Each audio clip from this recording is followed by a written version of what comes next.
This is the Randi Rhodes Show. To speak with Randi, dial 561-270-3844. That's 561-270-3844. Good afternoon.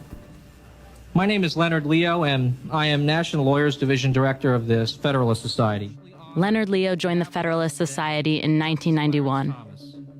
A master networker, he also understood the ways of Washington. But the idea was really to create a pipeline. To create a pipeline that started in law school and then glided into the legal profession by building a network or infrastructure of people around the country who could influence the major power centers of our legal culture. Republicans were primed to take who got appointed to the courts politically seriously long before Democrats were, because Democrat interests were winning, and they have built a very significant infrastructure as a result, and we've been caught napping for a long time. The Federalist Society is in this for the long run. Since 1982, they have gone about collecting names aggressively, waiting for times when Republican presidents come into office so that they can work in partnership with Republican administrations to choose judges. To purchase judges. That's the only issue I have with this little 28-minute documentary that was created by the Washington Post following the evolution of the Federalist Society. The amount of money, dark money, we have no idea who's doing it. We know the name Leonard Leo, and we know the name Carrie Severino. We know her husband also. They're all part of this very, very narrow cult of Catholicism, a very strange, offshoot of, and it's not mainstream Catholicism. This is not that. This is something else. This is the Opus Dei crowd. This is the Knights of Malta crowd. This is a very strange crowd that, believes, this whole, group was created after the first, I keep wanting to think insurrection, but, this Inquisition. The Spanish Inquisition. That's how old this group is. It's really sick. It's really twisted. And it started because Jerry Falwell and Paul Weyrich of the Heritage Foundation wanted to get their tax-exempt status back as private schools who wanted to stay segregated. Like I said, Jerry Falwell tried to get around the IRS ruling in 1975 by, hiring a guy to work in the radio station who was black and made him a part-time student. The guy quit Bob Jones University like a month after he was hired. But then he said, okay, in 1975, they were like, you better pay your taxes. You're not tax exempt anymore. You practice segregation. Well, segregation is in the Bible. Slavery is in the Bible. We get to do what we want. And the IRS said no, absolutely no. And the laws in the United States changed to reflect that segregation was wrong and that you could not be a charity. You could not be a religious school.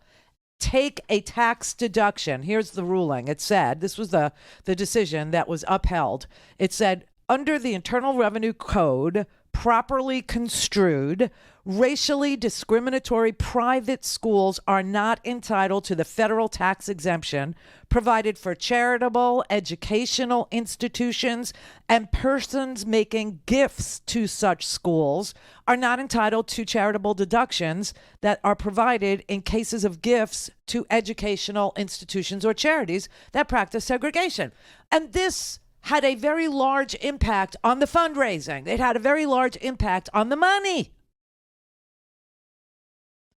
So in 1975, he said, okay, I'll admit blacks to Bob Jones University, but only married.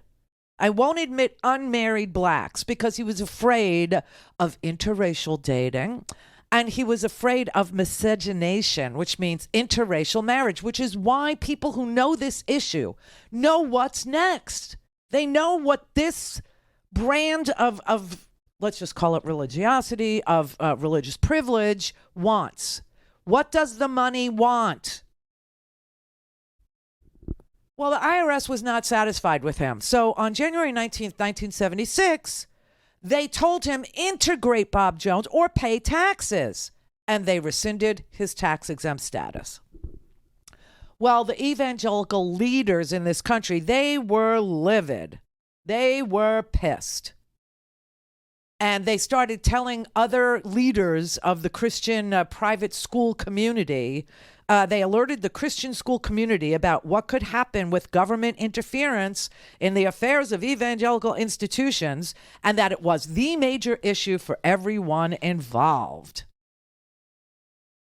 But it had absolutely no effect on the faithful. Okay, the people that follow the evangelical Christian teachings, they weren't biting. They weren't buying it. They weren't accepting it. They weren't going with it. They weren't spawned to vote for right-wing lunatic segregationists. They just said no. They just said, this is not playing with us. This is not anything that we want to, they would not defend racial segregation. They would not defend racial discrimination. And so Weyrich tried all these other issues. He tried pornography. It didn't really resonate with, the evangelical Christians to change their party, right, to vote for Republicans.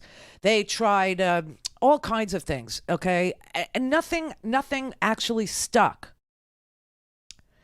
And then they stumbled on the Roman Catholic Church, who was leafleting parking lots, church parking lots in Minnesota on Election Day in 1980. Dick Clark was the Democratic incumbent, and he was supposed to be a shoo-in. Every poll heading into that election showed him ahead by at least 10 percentage points. He was a Democrat. But on the final weekend of the campaign, pro-life activists, Roman Catholic activists, leafleted a church parking lot, lots of church parking lots in Minnesota. And on Election Day, Dick Clark lost. He lost his election. And Paul Weyrich and Jerry Falwell sat up and said, that's the issue. That's that's what changes voters' minds.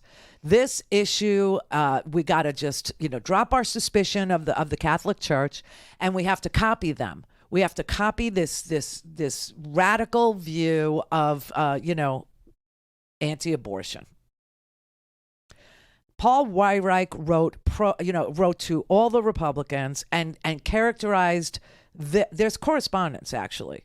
And so this is how people know this.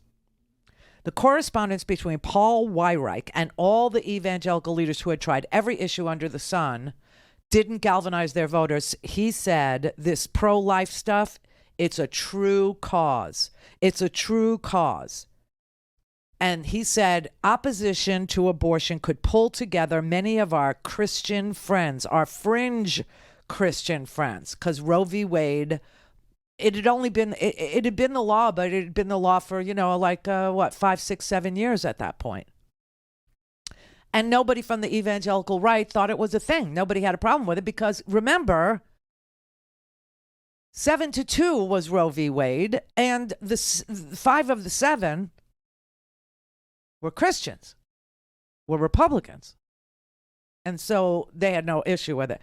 But they said, we should talk to some of the most profound, scarers of people, some of the, real fire and brimstone preachers, theologians that believe, that the Bible allowed slavery, and ask them, how do we interpret this? How do we, spread this news to our voters that we're now anti-abortion?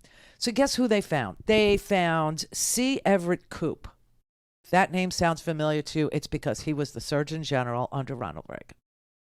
And C. Everett Koop at that time decided that he was going to throw in with some of the fire and brimstone Christian theologians, okay? And one of those guys was a guy named Francis Schaeffer.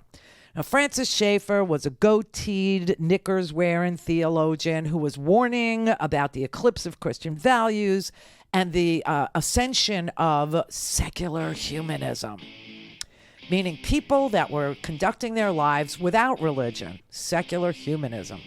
And he said, well, what you could sell is that legalized abortion will eventually lead to infanticide. It'll eventually lead to women, killing their own children. It will lead to euthanasia. And so they found C. Everett Koop, who was a pediatric surgeon, and they created a series of films called Whatever Happened to the Human Race. That all came out in 1979, and they lost $1 million on that movie. It was a series, okay? Nobody bit. Nobody watched it. And then came Ronald Reagan. Don't have time to listen to the live show? Want to hear more on your schedule? Go to randyrhodes.com and buy a stinking podcast.